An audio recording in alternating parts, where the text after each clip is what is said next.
alors je peux également être une personne qui déclare la fin dès le commencement. Bienvenue à La Vie dans la Parole avec Joyce Meyer. La Vie dans la Parole est un ministère d'entraide basé sur un enseignement solide et pratique pour une application de la parole de Dieu. Votre réponse est dans la parole de Dieu. Et laissez-moi vous dire, le Seigneur est capable de vous guérir là où vous souffrez. La Vie dans la Parole est un ministère international qui atteint le monde par le cœur de Dieu. Et voici aujourd'hui pour vous l'occasion d'expérimenter la vie dans la parole avec Joyce Meyer.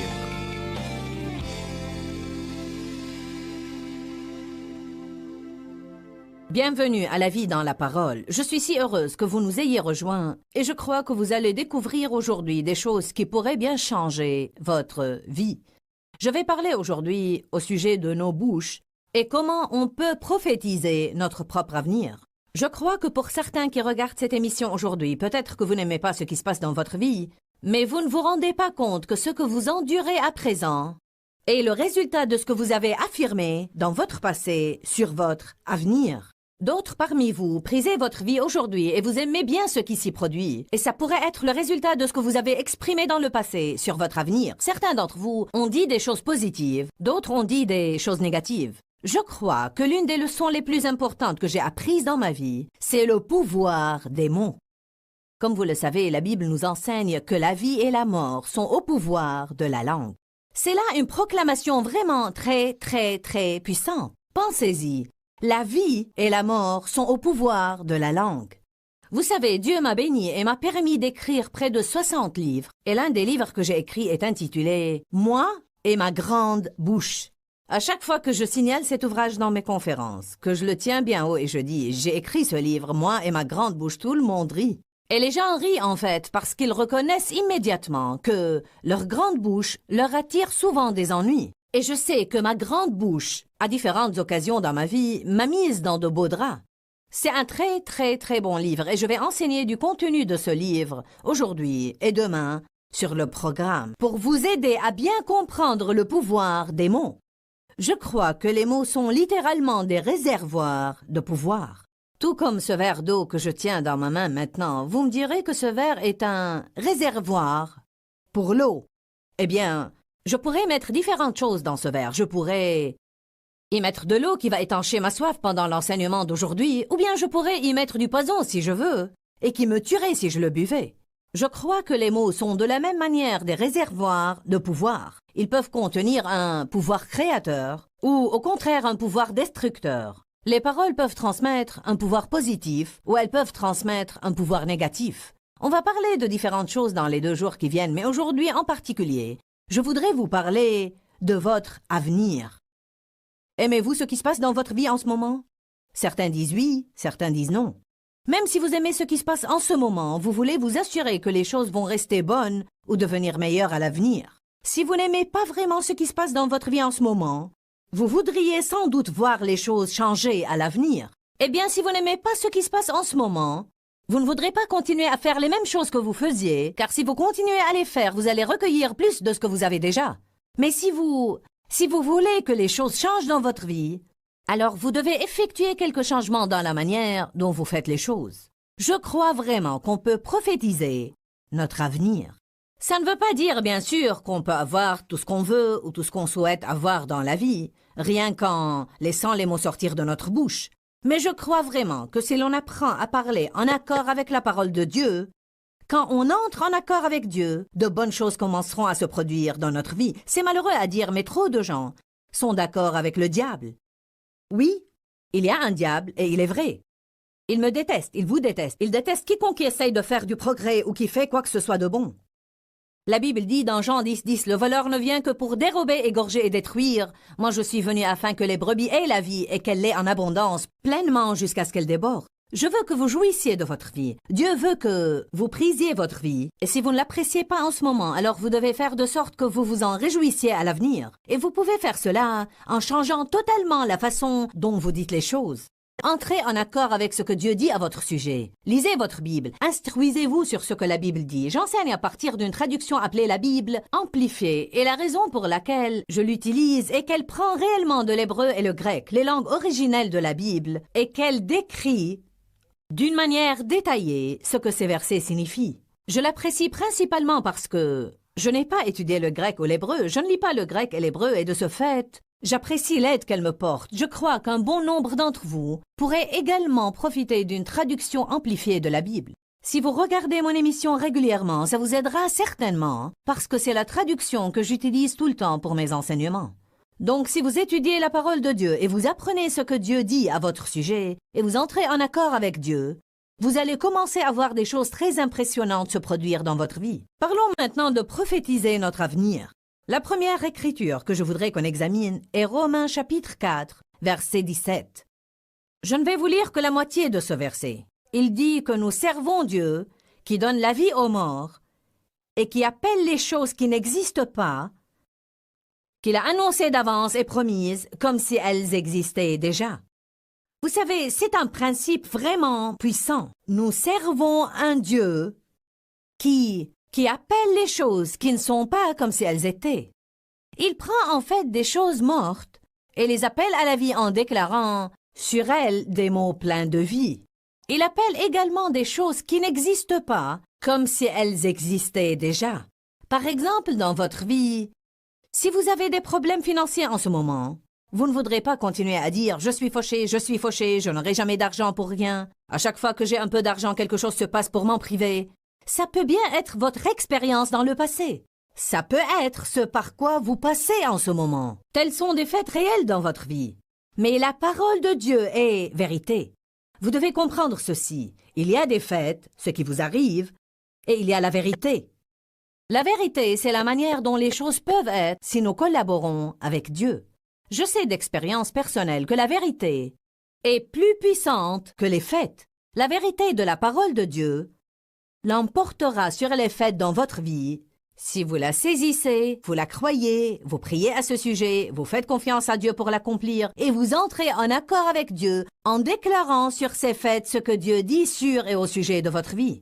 Ainsi, au lieu de dire « je suis fauché, je n'ai jamais d'argent, je n'aurai jamais d'argent, je ne m'acquitterai jamais de mes dettes », ce que vous devez dire c'est « avec l'aide de Dieu, je m'acquitterai de mes dettes ». L'Éternel fera prospérer l'œuvre de mes mains. Je consens que je dispose d'un bon travail. La grâce divine est sur mon travail. J'ai des augmentations, j'obtiens des promotions. La sagesse de Dieu est en moi. Dieu est en train de me donner des idées créatives sur la façon dont je peux m'acquitter de mes dettes. Vous voyez, vous appelez les choses qui ne sont pas comme si elles étaient. Vous parlez des choses qui n'existent pas et que Dieu a annoncé dans sa parole que vous pouvez avoir comme si elles existaient déjà. C'est impressionnant d'entendre les gens décrire comment la parole de Dieu a changé leur vie. Le témoignage est vraiment très important. Vous savez, c'est une chose d'entendre quelqu'un d'autre parler de ce qu'on peut avoir, mais quand on l'entend d'une personne qui parle d'expérience, on n'est plus porté à le croire. Je voudrais partager avec vous un verset dans Ésaïe 65. En fait, je connaissais ce passage depuis des années, mais je suis tombée sur ce verset il y a quelques jours. Ésaïe chapitre 65, 16 dit « Ainsi, quiconque voudra invoquer une bénédiction sur lui, ça me dit que je peux invoquer une bénédiction sur moi, et ça vous dit que vous pouvez appeler une bénédiction sur vous. Pensez-y. Vous pourriez le dire de votre propre bouche en ce moment, « Eh bien, je peux me bénir. » Je vais le dire, « Je peux me bénir. » C'est ce qu'Ésaïe 65, verset 16 dit. « Ainsi, quiconque voudra invoquer une bénédiction sur lui, sur la terre se bénira en disant... » Je m'arrête ici une seconde avant de lire le reste, parce qu'il dit « Si vous voulez vous bénir, vous devez le faire en disant, et évidemment, vous devez dire la bonne chose. Vous ne pouvez pas vous bénir en disant la mauvaise chose. En disant que le Dieu de vérité et de fidélité, le Dieu de l'Amen, me bénisse. » Donc il dit ici que si je veux me bénir, alors je dois dire, ça signifie que je dois ouvrir ma bouche et je dois dire, puisse le Dieu de vérité et de fidélité, puisse le grand Amen me bénir. Eh bien, vous savez quelque chose, je crois sincèrement que je suis en train de parler à plusieurs millions de personnes en ce moment qui n'ont jamais rien entendu de pareil et encore moins fait quoi que ce soit de pareil. Je suis allée à l'église pendant des années et je n'ai jamais entendu quoi que ce soit sur la puissance des mots. Je n'avais jamais compris comment mes propres paroles négatives et mes conversations négatives compromettaient et portaient préjudice à ma propre vie. Ah oui, je prophétisais mon futur. Mais ce que je faisais, c'est parler de ce que j'avais enduré et que je n'aimais pas. J'en parlais comme si j'allais garder ces expériences pour toujours, en sorte que je récoltais de plus en plus de ce que j'avais eu et que je n'aimais pas. Et je ne comprenais pas pourquoi ma vie était un tel fouillis tout le temps. Vous devez commencer à appeler ces choses qui ne sont pas comme si elles étaient, et vous devez étudier la parole de Dieu, et vous devez amener votre bouche, par un acte de foi et par une décision de votre volonté, vous devez amener votre bouche, vos paroles et votre conversation en conformité avec la parole de Dieu. La Bible nous enseigne dans Marc 11 qu'on peut parler à la montagne. Et la montagne représente vos problèmes. La Bible ne dit pas parler de la montagne, elle dit parler à la montagne. Vous pouvez lui dire « ôte-toi de là » et jette-toi autre part, et elle devra se déplacer. C'est assez surprenant, n'est-ce pas? Pensez-y un peu. Vous pouvez parler aux montagnes de votre vie. Vous pouvez appeler ces choses qui ne sont pas comme si elles étaient. Mon problème était que j'ai été maltraitée dans mon enfance, et donc j'avais une piètre image de moi-même. Je sais qu'il y a des gens qui regardent l'émission maintenant. On vous a blessé dans le passé, vous avez été rejeté, heurté ou trahi, et même maltraité de sorte que vous ne vous sentez pas bien à votre sujet. Vous savez, Dieu veut que vous vous sentiez bien à votre sujet. Il veut que vous sachiez qu'il vous aime aujourd'hui. Et il vous aime chaque jour. Son amour est inconditionnel. Dieu veut que vous sachiez que peu importe ce qui a eu lieu dans votre passé, ou même ce qui se produit en ce moment, vous pouvez avoir un bon avenir. Jérémie 29:11 dit « Je connais les pensées et les projets que j'ai formés sur vous, projets de prospérité et de paix, pour vous bénir et pour vous faire du bien à la fin, dit l'Éternel. » Obtenez une révélation aujourd'hui. Dieu a un bon avenir prévu pour vous. Une des choses que vous pouvez commencer à faire tout de suite aujourd'hui et qui vous aidera est de commencer à dire « Il va m'arriver quelque chose de bon ». Ne dites pas comme ça tout le temps « Ma vie est un tel gâchis, elle a toujours été un gâchis et c'est ce qu'elle va toujours être ». Je veux que vous changiez votre conversation et je veux que, dès maintenant, vous commenciez à dire « Il va m'arriver quelque chose de bon aujourd'hui ». Pouvez-vous faire ça? Pourquoi ne pas pratiquer cela tout de suite? Dites avec moi. Il va m'arriver quelque chose de bon aujourd'hui. Dieu veut vous bénir, mais vous devez entrer en accord avec Dieu. Proverbe 18, verset 21, est le verset dont je parlais un peu plus tôt, qui atteste que la vie et la mort sont au pouvoir de la langue. Et je dirais que c'est probablement l'un des plus puissants versets dans la parole de Dieu sur le pouvoir des mots. Lisons-le de la Bible amplifiée. La mort et la vie sont au pouvoir de la langue. Quiconque l'affectionne en mangera les fruits pour la mort ou la vie. En fait, je voudrais relire le verset 20. C'est du fruit de sa bouche que l'homme rassasie son corps. C'est du produit de ses lèvres qu'il se rassasie. Pensez-y un peu. Donc nos paroles ont des conséquences. Vos mots ont des conséquences. Ce que vous dites aujourd'hui, vous allez le manger.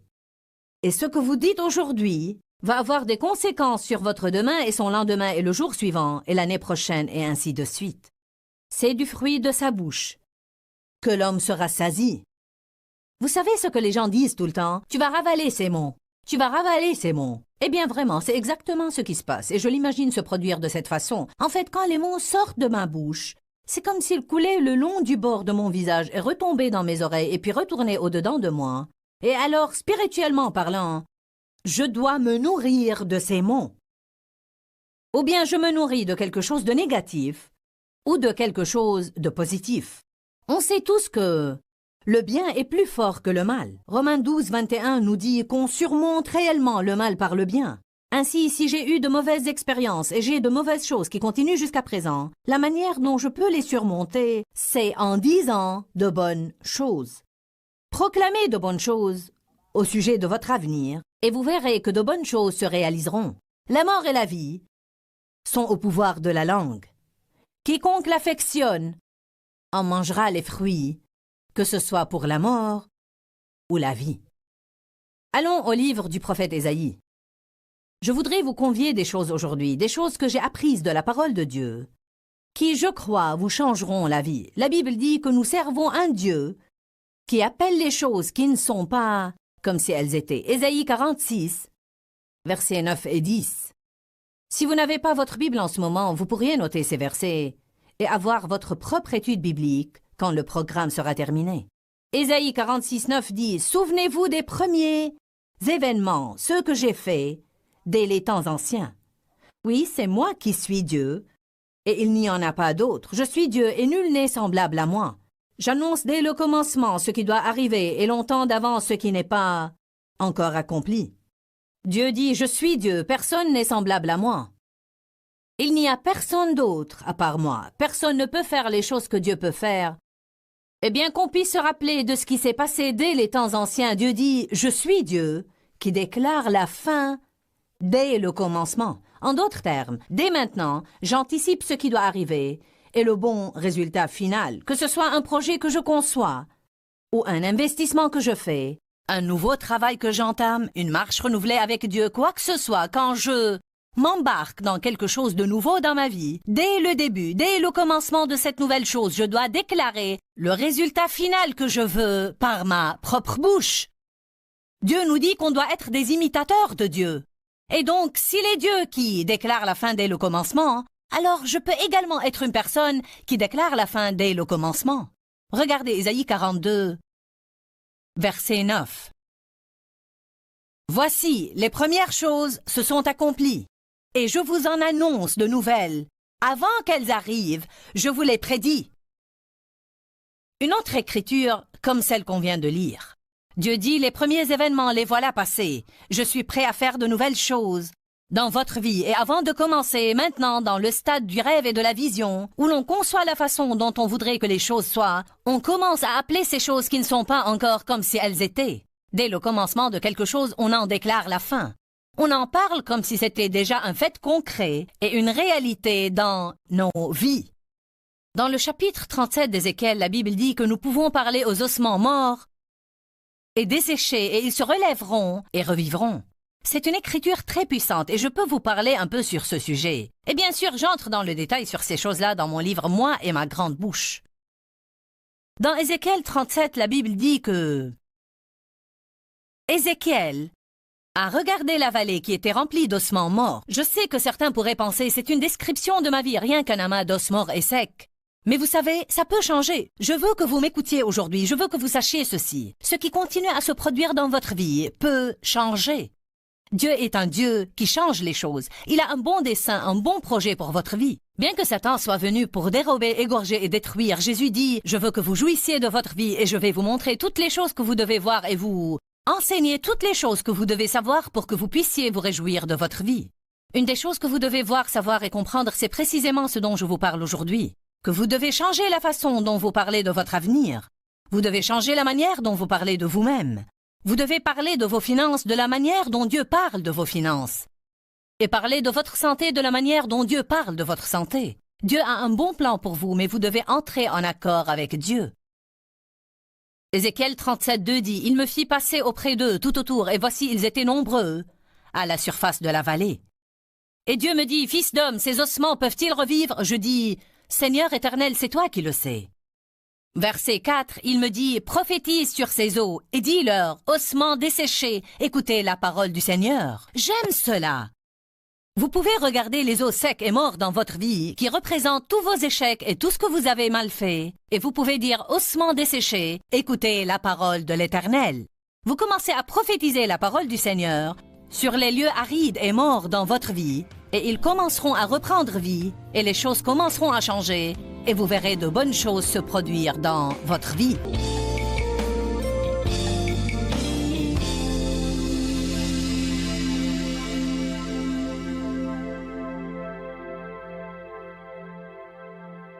Dis-leur que je les aime. Dans ce livret, Joyce Meyer donne une révélation de l'amour de Dieu pour nous. Pour obtenir ce livret gratuitement, écrivez-nous à Joyce Meyer, boîte postale 40095-6300, Larnaca, Chypre. Ou bien visitez notre site web www.joycemeyer.org/fr.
phương trời vẫn nhớ tới quê hương.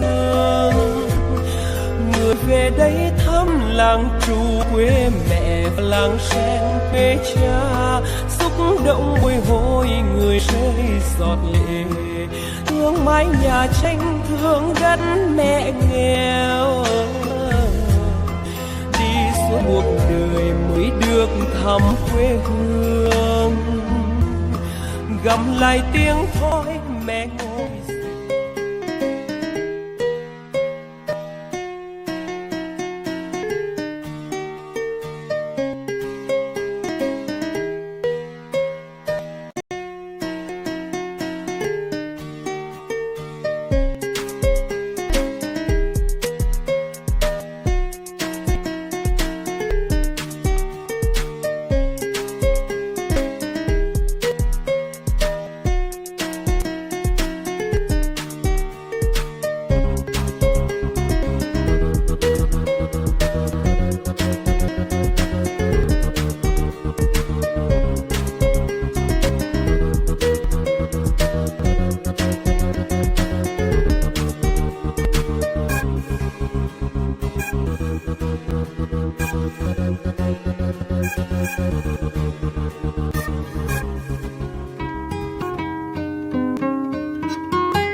Thank